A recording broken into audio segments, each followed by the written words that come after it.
Hi this is जागृत and I hope you all must be doing really good and well in your life और सबकी preparation अच्छी चल रही होगी। वेल इस बाई क्लॉक मेरे सामने है और मेरी भी प्रिपरेशन चल ही रही है। अच्छी चल रही है नहीं चल रही है तो पता नहीं, लेकिन चल ज़रूर रही है।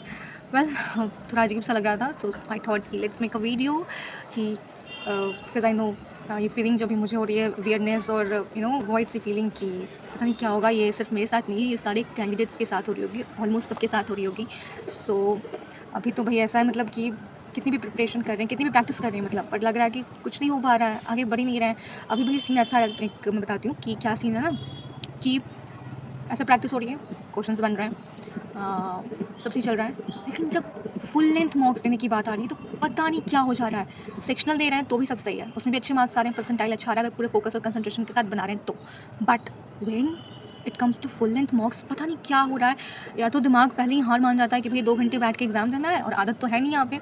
तो जब फुल लेंथ मार्क्स दे रहे हैं तो मार्क्स बहुत गंदे आ रहे हैं, मतलब मैं बता भी नहीं सकती ऐसे मार्क्स आ रहे हैं। अभी लाइक प्री देने के बाद से अब तक के टाइम से मैंने 4 फुल लेंथ मार्क्स दिए हैं। To be honest on the spot जब मैं वो देती हूँ तो, और वो भी मैंने ऐसे दिया है, मैंने जीए को ऐसे ही पूरा सबमिट किया क्योंकि जीए की मेरे कोई खास उसमें प्रिपरेशन नहीं थी और अभी भी कुछ खास नहीं है। अभी भी मैं जब जीए सेक्शन खोलती हूँ कुछ इतना मतलब पढ़ने के बाद भी मुझे उसके सारे ऑप्शन सिमिलर लगते हैं, तो मैं किसी का भी आंसर प्रिडिक्ट लगाना सही नहीं समझती और लगाती हूँ अगर तो फिर वो गलत निकल जाता है। आई मीन इतना कन्फ्यूजन हो रहा है जी में, मतलब पढ़ रही हूँ 10 बार पढ़ रही हूँ फिर भी वो माइंड में फिट हो ही नहीं रहा है, डोंट नो क्या हो रहा है। तो मैं जी को सबमिट कर देती हूँ, फिर बचते हैं 3 सेक्शंस, उसमें भी कुछ खास परफॉर्म नहीं कर पा रही। इंग्लिश कर रही हूँ तो वो गलत होते हैं उसके ऑप्शंस, क्वांट्स कर रही हूँ तो उसमें बनता नहीं है, हाथ ही स्लो हो जाता है। रीजनिंग बनती है, कभी नहीं बनती है, कभी कुछ गलत क्वेश्चन पिक कर लेती हूँ तो फिर उसके में टाइम बीत जाता है, मतलब पता नहीं क्या होता है। और उसका ओवरऑल ऐसा होता है कि ना परसेंटाइल अच्छी आती है ना मार्क्स अच्छे आते हैं। बट हाँ, फिर वही मैं उसको जब एनालाइज़ करती हूँ तो फिर सारे क्वेश्चंस डुएबल लगते हैं, लेकिन पता नहीं मॉक्स देते वक्त क्या हो जाता है, आई डोंट नो, मेरा माइंड पहले ही हार मान जाता है। बट आई नो कि ये फीलिंग काफ़ी सारे कैंडिडेट्स के साथ होगी। और फिर वही सेक्शनल जब देते हैं तो सेक्शन अच्छे से होता है, लाइक उसमें परसेंटाइल और मार्क्स भी अच्छे खासे आते हैं, जो कि जिसको देख के फिर लगता है कि हाँ सही जा रहा है। बट वहीं फुल लेंथ मार्क्स के मार्क्स देखकर, परसेंटाइल देखकर पूरा कॉन्फिडेंस डिक्रीज़ हो जाता है। बट आई नो इसका कोई वो नहीं है, कोई परमानेंट कोई सॉल्यूशन नहीं है। अभी एग्ज़ाम्स हैं और अभी 10 दिन में एग्ज़ाम्स हैं, तो अभी मेरा टारगेट बस यही है कि इस बीच इन 10 दिनों में 3 से 4 फुल लेंथ मार्क्स और दूँ और मैं सेक्शनल्स को रेगुलर बेसिस पे कंटिन्यू करने की कोशिश कर रही हूँ, ताकि जो भी रहे आदत बनी रहे और प्रैक्टिस ना छूटे।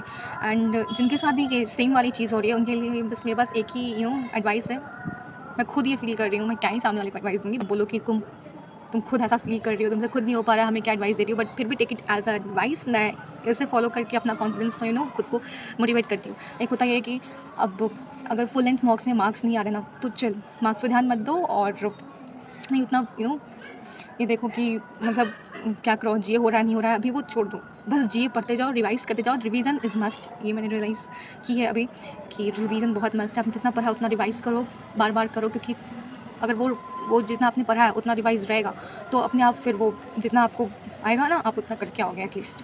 और दूसरी चीज़ ये कि मार्क्स पे ध्यान मत दो, सेक्शनल है सही आ रहा है फिर डन।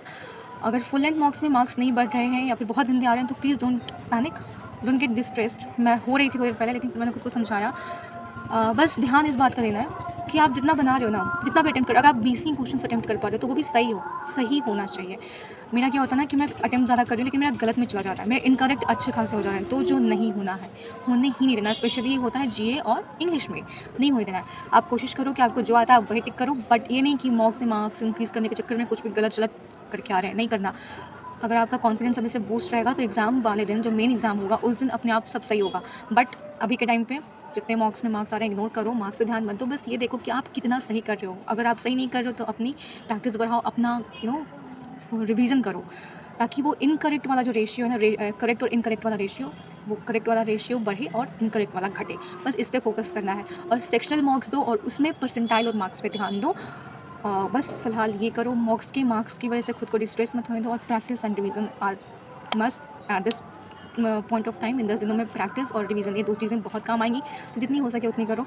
मैं खुद कई बार लो फील करती हूँ क्योंकि मेरे मार्क्स ऐसे बढ़ नहीं रहे हैं, बहुत अजीब से हो रहे हैं। सेक्शन में तो ठीक ठाक आ रहे हैं बट ऐसे नहीं आ रहे, तो मैं खुद को समझाती हूँ क्योंकि तो मैं भी इस सेम स्टेप्स फॉलो कर रही हूँ एंड आई एम ट्राइंग कि सब अच्छा कर सकूँ।